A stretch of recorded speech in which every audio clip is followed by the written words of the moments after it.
Hi there, everybody. This is lesson 3.2.2, and this is a lesson about showing that triangles are similar and providing a convincing argument using a flowchart.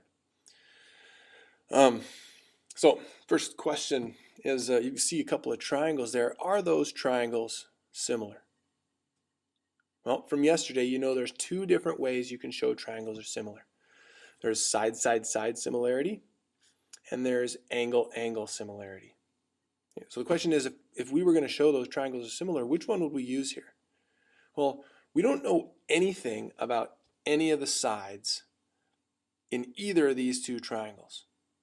So there's no way we're going to be able to check the ratios of these sides. So that means side, side, side is out.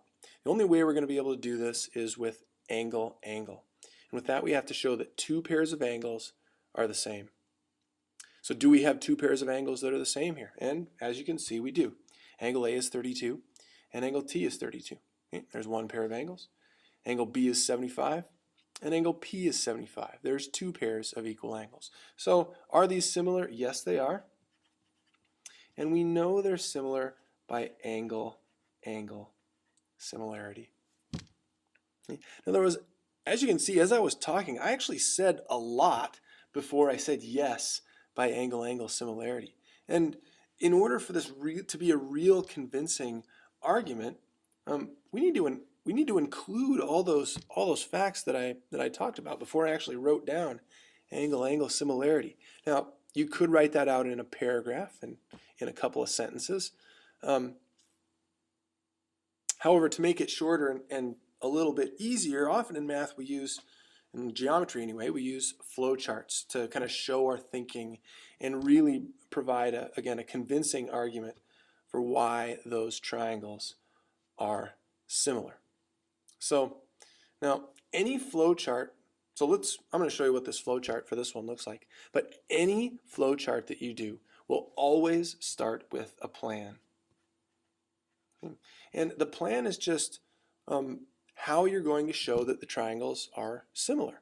Are you going to use side, side, side? Are you going to use angle, angle similarity? Are you going to use something else?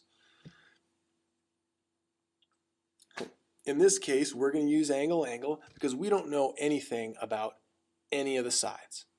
Okay, we have to use angle, angle. So we write out our plan. We give ourselves a little bit of space. Now this just tells us that we need two pairs of angles that are the same. Well, which angles are the same? Angle A and angle T are the same. So under this angle right here, we're going to write the measure of angle A equals the measure of angle T. So there's one pair of angles we showed are the same. Our other pair of angles that are the same are B and P. And this part of the plan tells us again that we need another pair of angles that are the same. So we'll write the measure of angle B equals the measure of angle P.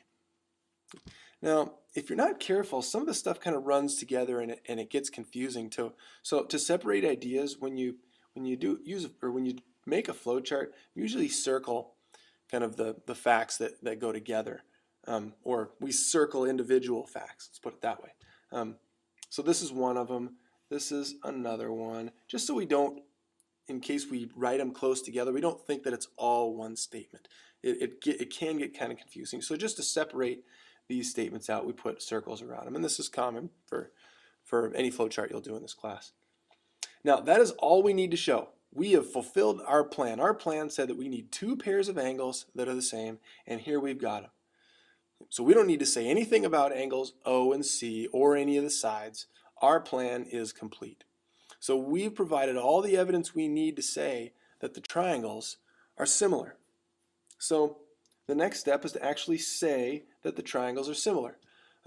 Let's call this triangle BCA. It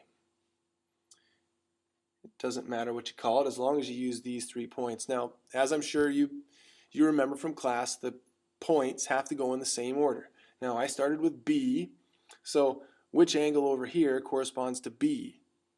Well, that one's P because they're both 75.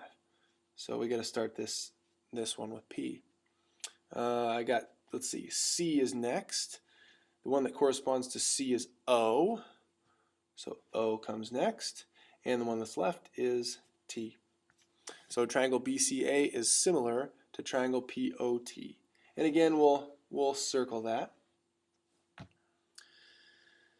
And we used these two statements, we used those to draw this conclusion. So we put arrows, and those arrows again just mean that we used each of these statements to draw this conclusion, that those triangles are similar.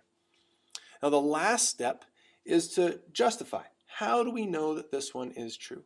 Well, we know this one is true by angle, angle, similarity.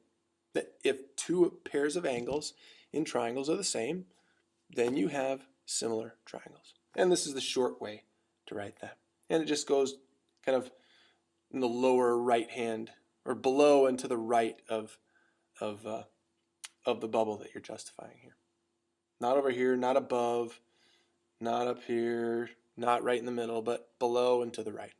It's just a convention we use, just something that's just the way we do things in math so that everybody knows what you're talking about and what you're trying to justify. So that is a complete flowchart, a convincing flowchart that shows us that those two triangles must be similar. Let's look at another pair of triangles. So here's another pair of triangles. We want to try to show that they are similar.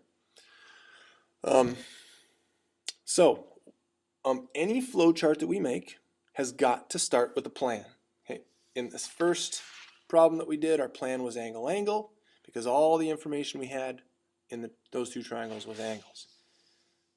So what do we have here? What's our plan going to be here? Well, we don't have any information about the angles. All we have is information about the sides. So our plan for this one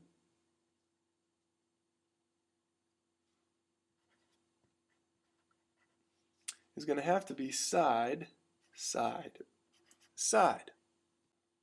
Our plan, again, has to be side, side, side. All we have is information about the sides. That's all we got. So that's what we have to use. We can't use the angles, so angle, angle won't work. Now, what our plan tells us that we need 3 pairs of sides to give us the same ratio. They don't have to be equal like the angles. They just have to give us the same ratio.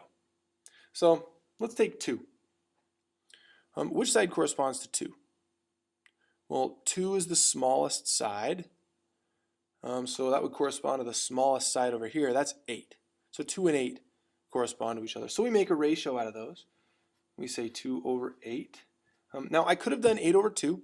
That would have been okay. It doesn't really matter. 2 over 8 reduces to 1/4. Okay, so there is one pair of sides. We'll put a circle around it just like we did before so we don't get things confused and mixed up. The biggest side in this triangle is 4. That is going to correspond to the biggest side in this triangle, and that's 16. So again, we'll make a ratio out of it. 4 over 16. Now that reduces to 1/4 also. So far so good. Those two ratios are the same. If those two ratios were different, we could stop right now and say these triangles are not similar. But they are the same, so let's check the third one. The only one we haven't used over here is 3. One we haven't used over here is 12, so they must correspond to each other. So let's make a ratio out of those. 3 over 12 equals 1/4. Notice in all of these ratios, I did the small number over the big number, or the small triangle over the big triangle. That's important. You don't have to do small over big. You could have done big over small, but if you had done the big triangle over the small triangle, you'd have had to do that for all of those ratios. So you would have had to done 8 over 2 and 16 over 4 and 12 over 3. Just have to be consistent. Just pick away and go with it. Now what do we see here? We've got all 3 pairs of sides giving us the same ratio. We have fulfilled our plan. Our plan said we needed 3 pairs of sides that gave us the same ratio. We didn't need to do anything about any angles because there's no A's up here. So we've fulfilled our plan. So we're ready to say that those triangles are similar because we got 1/4 on all of them. Those are all the same. So let's say that those triangles are similar. That's the next step. Let's see. What do we want to call these triangles? Let's call the small one CDF. Doesn't matter what you call it as long as you use those 3 points. Remember the similar symbol. Don't use equals or approximately equal to. Don't use these symbols. That means equals. This means approximately. There's actually another symbol that's an equal sign with a squiggle over it. That means something different. It means congruent. Don't use these. When we're talking about similar triangles, use the similar symbol. Let's see. I started with C here. So let's see. C is between the smallest and the second smallest side. So here's the smallest and the second smallest side over here. R is between them, so we're going to have to start with R. Let's see. Next I have D. D is between the biggest and the second biggest side. So there's the biggest, there's the second biggest side. The one between them is T. So T's got to come next. The only one that's left is Q, so Q must be last. So there we go. We'll put a little oval around that. Now, arrows. We need some arrows. We used all 3 of these statements to show that these triangles were similar. So we're going to draw arrows like that. Now, again, that just means that we use these 3 to draw this conclusion. Now, how do we know that these triangles are similar? We know by side, side, side similarity. And this is really the only one we need to justify at this point. And there is our complete flowchart. And we've got a convincing argument that shows that those 2 triangles are similar. That's it for today. You'll get some more practice at this in class when you get here tomorrow. See you then. Bye.